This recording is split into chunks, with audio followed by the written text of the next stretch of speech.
Well, it's interesting. I really didn't think about using podcasting, but in a series of meetings that we've been having about planning the Commons, the next phase, I was talking to some people from ITC about the fact that I was preparing for information sciences distance education class.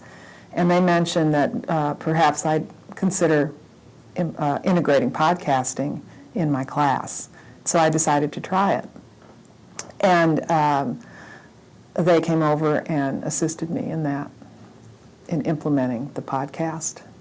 Well, the concept that I wanted to implement was getting more voices of experts into the classroom for the benefit of the students. The class is called Academic Libraries. It's a graduate survey class of all the issues related to academic libraries. And so I wanted to find a way to have the students be able to listen to people in different areas of academic librarianship. And so I build it as a conversation with, and then there were a series of people that I had a conversation with about their job, how did they decide to do what they're doing.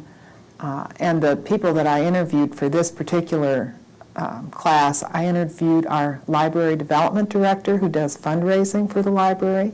And that was, of course, in the class period that I talked about fundraising, grantsmanship, and that type of thing. And then I interviewed the head of collection management, who is responsible for purchasing all of the materials that the library gets. And she had a lot of interesting topics to cover. And then the last podcast was the head of the maps collection, who talked about the evolving world of maps and geographic information systems. And it was very handy to do the podcasting because these individuals didn't have to come to a location.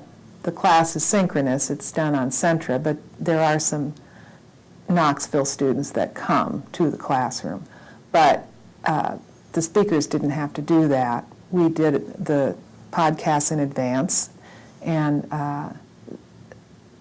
working with ITC, they were mounted on the server that has been developed. And then I gave the students instructions via Blackboard as to how to get access. It's sort of almost like a course reserve, only it's the streaming media. Well, at first I needed to have one of our ITC experts with me every step of the way. I own an iPod, but I don't know how to download. I always get help downloading music and so forth. But so I knew how to use, the basic functions of the iPod, turning it on and so forth. And so once I learned to record on it and where to insert the microphone, then I was able to do the recording myself.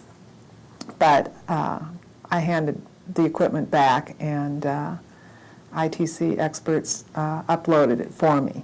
So I just did the basic recording at this point. It was very easy. And it's great, too, because the equipment, of course, is very small, and you can put it in the drawer. You can schedule the podcast at the speaker's convenience, and when you're ready, you just take it out and start recording. And you can tell how long the podcast is because of looking at the equipment. And one thing that I did decide, too, was not to have them too long. I think one of my podcasts was a little bit longer than it should have been, but I was striving for about 15 minutes, and that seemed to work pretty well. It seemed to work well. I'm not sure I'm the best judge of that because it's kind of like image quality, too. You don't really know how good it can get, but it was very acceptable, and the students had no problem hearing it. And this was verified to me, too, in some of the assignments I gave, where they really had to articulate and discuss what was said on the podcast.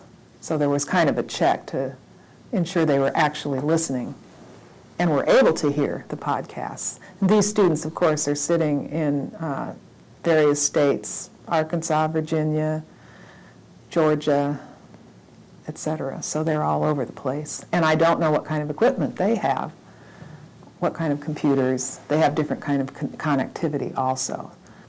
I think the students like podcasts because it gives them a break from the faculty member always speaking, and it provides them with an opportunity to hear other voices, and in my case, other voices from the profession of research librarianship.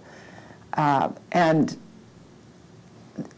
it's a more dynamic medium than reading an interview, for example, that a person may have given. It seems more real to hear people talking.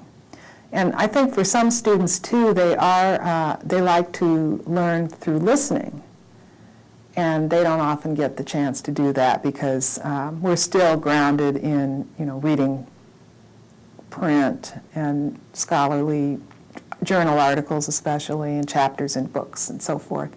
So it's another medium that now is more easily available for us to use, so that you can hear different voices talking about the content. I think they remember the content better too because they associate it with an individual. Podcasts really are just a small part, I think, of this whole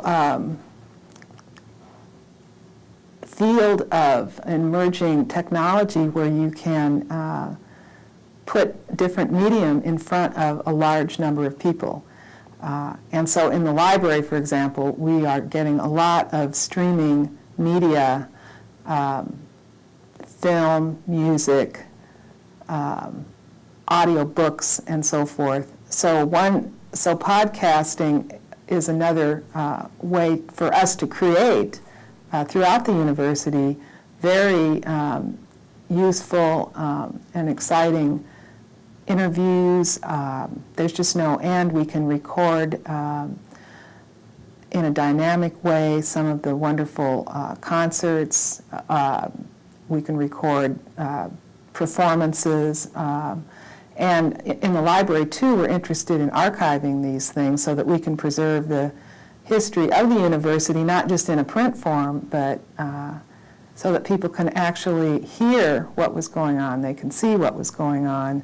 I'm interested in podcasting and how, with the new technology, with the iPods, for example, how are we going to actually utilize the devices as well as the content? Because in my case, I just used the content. The students didn't necessarily download it. They were listening to it, through their computer, I think.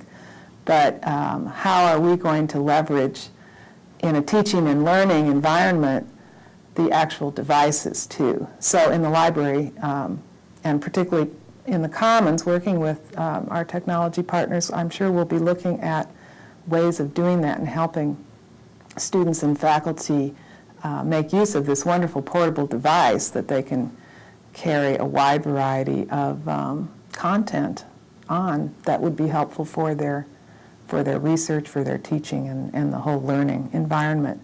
The other use of it is to help us in the library promote our services and collections in innovative ways. And on the Commons website, there is a start of using podcasting to describe, provide information, particularly this summer when we're in a transition phase and doing renovation, helped us to talk about what was happening now and what's going to happen in the future.